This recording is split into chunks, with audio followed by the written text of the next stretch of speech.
Most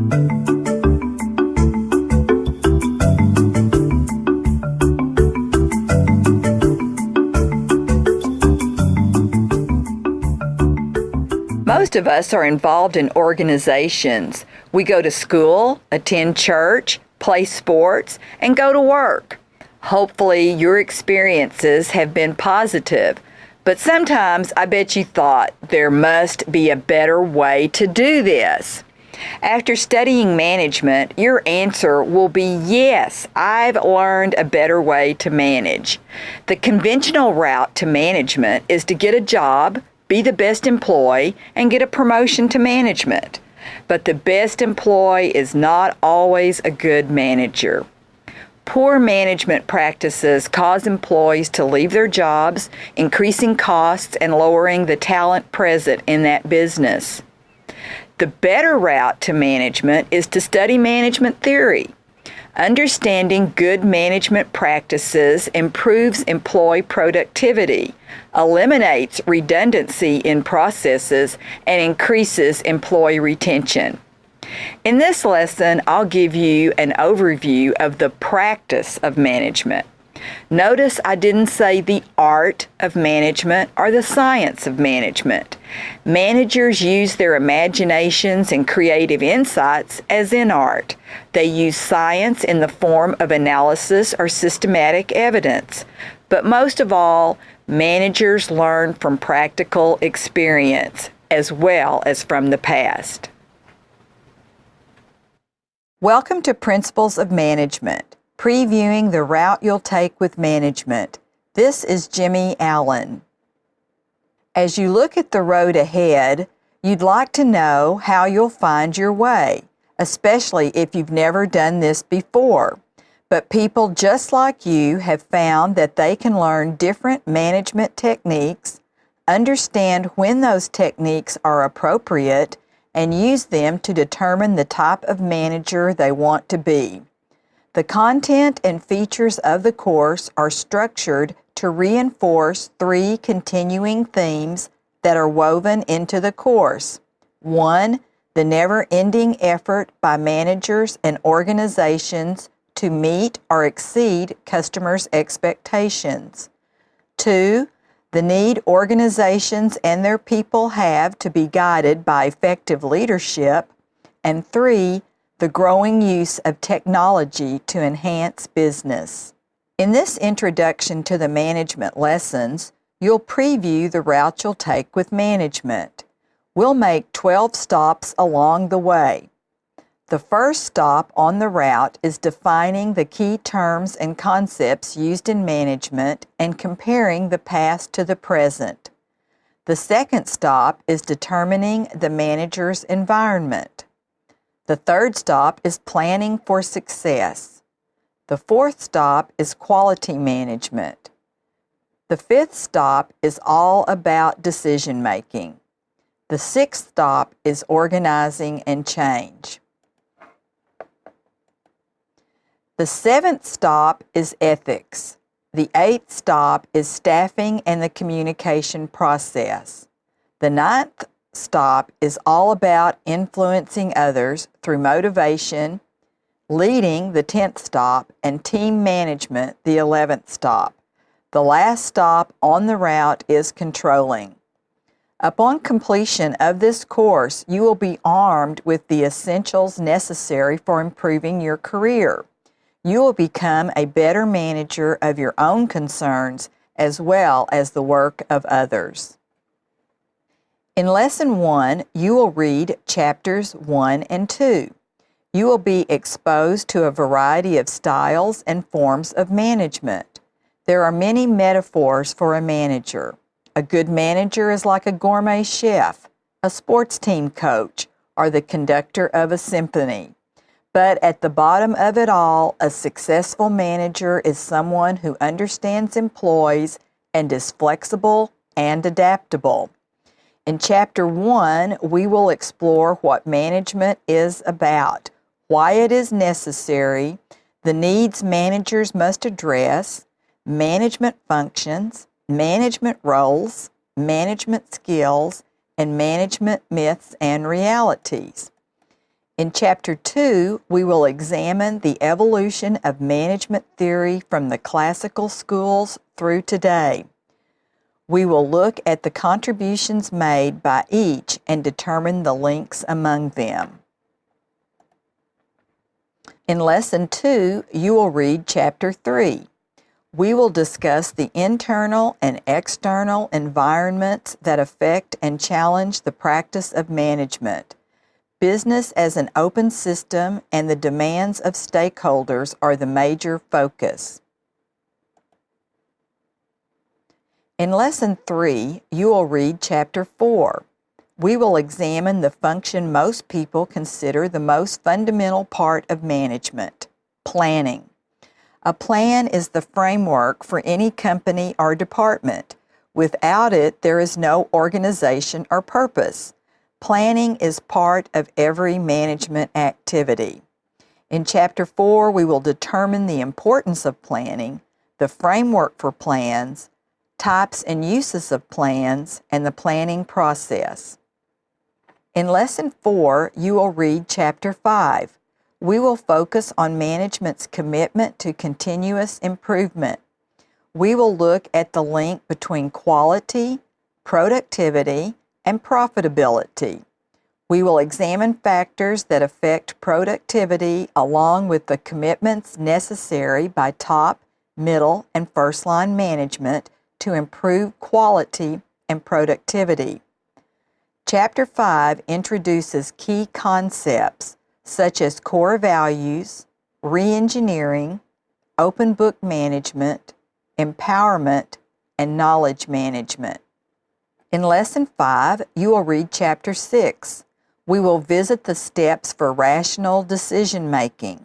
We will look at decision-making climates, quantitative methods, and the various influences on the manager's problem-solving efforts.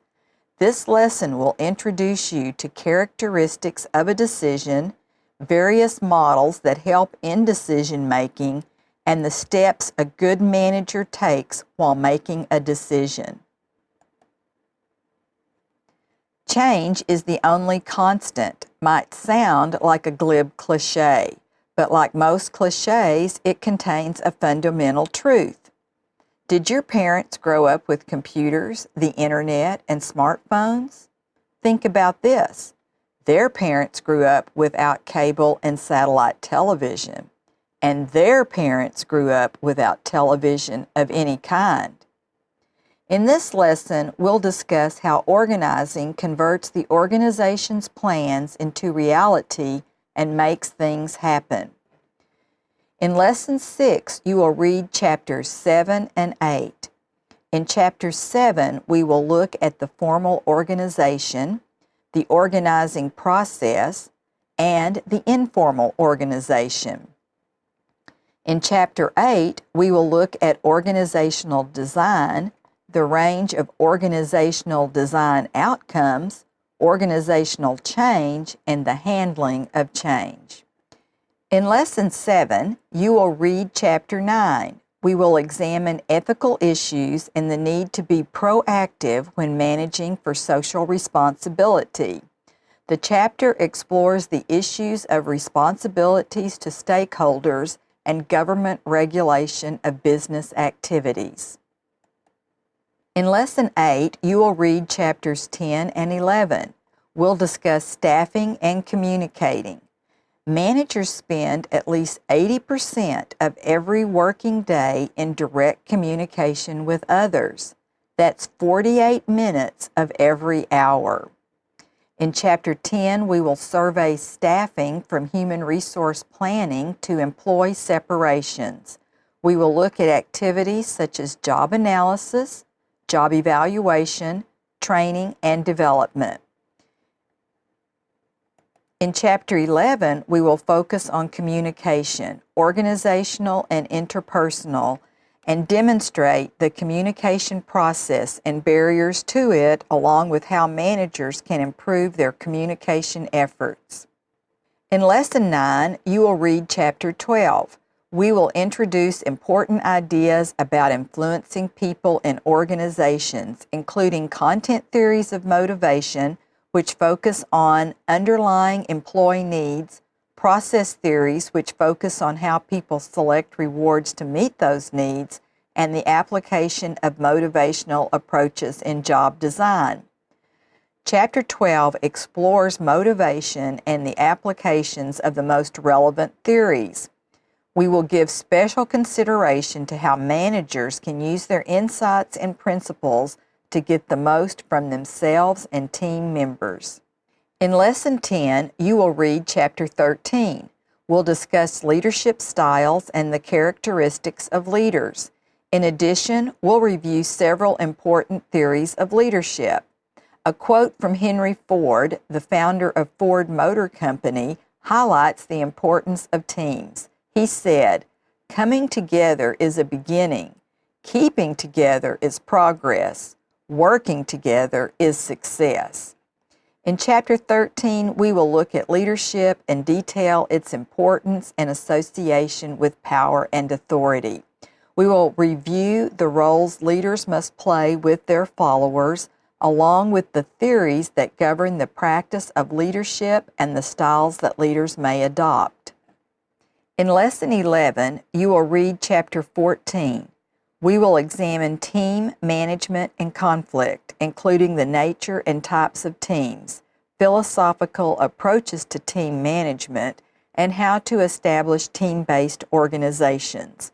We will discuss the causes of conflict and methods for managing it. In Lesson 12, you will read Chapters 15 and 16. We'll discuss control, which isn't just making people do what you want them to do, although we've all had managers who seem to cling to that narrow definition. We will cover some basic mechanisms of organizational control, beginning with the structure and steps of the control process. We'll also discuss how the concept of control has changed. In Chapter 15, we will focus on information flow and how it can be managed in organizations. In Chapter 16, we will focus on the nature of control and the control process, types of control, and characteristics of effective controls. When you started this preview, you weren't sure how the management class would unfold or whether this knowledge would work for you. But with this preview, we've shown you the steps you'll follow in the management course to get the results you want by increasing your knowledge, using your time more effectively, and becoming more confident. Try to relate what you read and discuss to your own real experiences at work, in the classroom, on the athletic field, and at home.